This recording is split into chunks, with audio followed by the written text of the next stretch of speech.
سور پھونکا جائے گا دوسری مرتبہ وَأَشْرَقَتِ الْأَرْضُ بِنُورِ رَبِّهَا زمین روشن ہو جائے گی اپنے رب کے نور کے ساتھ کیونکہ اللہ تعالیٰ وَجَاءَ رَبُّكَ وَالْمَلَكُ صَفًّا صَفًّا سورت کا نام سورت الفجر ہے اور 30 نمبر ہے تیرا رب آ جائے گا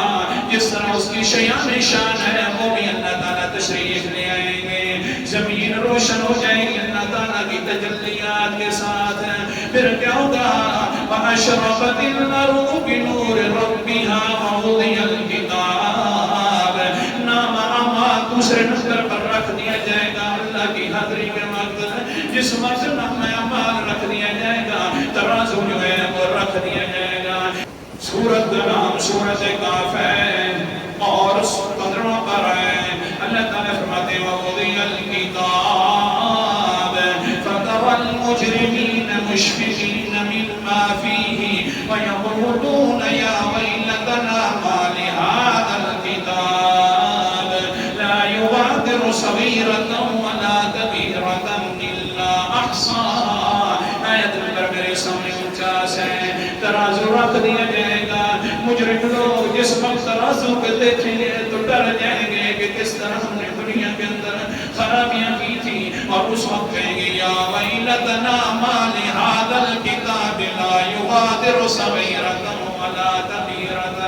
ہاں وہ افسوس ہے ہاں وہ کاش وہ کیا ہو گیا ہے اس ہمارے اعمال نے ہمیں تباہ کر دیا آج کے دن اس نے تو نہ چھوٹا کوئی عمل ہمارا گناہ والا چھوڑا ہے نہ کوئی بڑا گناہ چھوڑا ہے سارے کے سارے ہمارے گناہ ترازو میں اندر پڑے ہوئے ہیں آگے اللہ فرماتے ہیں وَوَجَدُوا مَا عَمِلُوا حَاضِرًا وہ اپنے سامنے سارے اعمال پائیں گے جو کرنے والے ہوں گے وَلَا يَظْلِمُ رَبُّكَ أَحَدًا لیکن اتنا خیال رکھنا تمہارے رب نے کوئی ظلم نہیں کیا ہوگا